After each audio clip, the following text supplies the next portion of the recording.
আবু জাহেলের নেতৃত্বে কাফেররা বাইরেই সেই পাহাড়ে পৌঁছে যায়।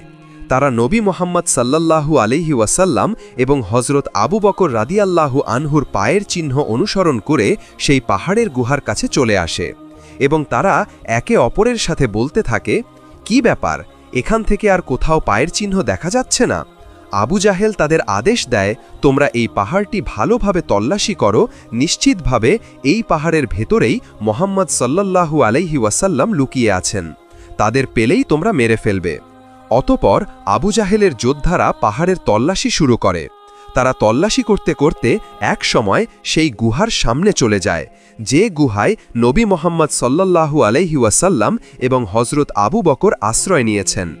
মহান আল্লাহ রাব্বুল আলামিনের আদেশে সেই পাহাড়ের গুহার মুখে একটি মাকড়সা এসে জাল বুনে এবং একটি কবুতর সেই পাহাড়ের গুহার মুখে বাসা বানিয়ে ডিম দেওয়া শুরু করে।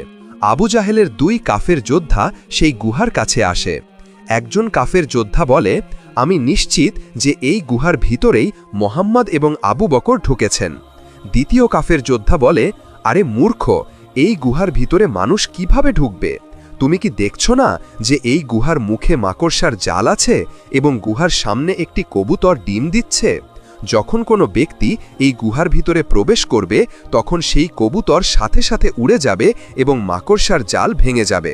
আবু জাহেলের যোদ্ধারা পুরো পাহাড়ের তল্লাশি করল, কিন্তু নবী মোহাম্মদ সাল্লাল্লাহু আলাইহি ওয়াসাল্লামকে খুঁজে পেল না। তখন তাদের বিশ্বাস হয়ে গেল যে নবী মোহাম্মদ সাল্লাল্লাহু আলাইহি ওয়াসাল্লাম এখানে নেই। এই ভেবে তারা সেখান থেকে ফিরে গেল। তারপরে যখন আবু জাহেলের কাফের যোদ্ধারা সেখান থেকে চলে গেল, তখন নবী মোহাম্মদ সাল্লাল্লাহু আলাইহি ওয়াসাল্লাম এবং হজরত আবু বকর রাদিয়াল্লাহু আনহু সেই পাহাড়ের গুহা থেকে বাইরে এলেন এবং মদিনার দিকে আবার যাত্রা শুরু করলেন। প্রচণ্ড গরমে তপ্ত মরুভূমিতে হাঁটতে হাঁটতে তারা খুব ক্লান্ত হয়ে পড়লেন। নবী মোহাম্মদ সাল্লাল্লাহু আলাইহি ওয়াসাল্লাম বললেন, হে আবু বকর, দেখো তো সামনে কোনো বাড়ি দেখা যায় কি?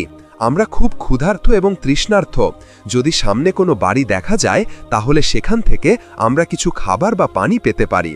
তখন হজরত আবু বকর রাদিয়াল্লাহু আনহু বললেন, হে রাসূলুল্লাহ, এই মরুভূমিতে তো কোনো বাড়ি দেখা যাচ্ছে না, কিন্তু ওই যে একটু দূরে একটি বাড়ির মতো কিছু দেখা যাচ্ছে, চলুন আমরা সেই দিকে এগিয়ে যাই।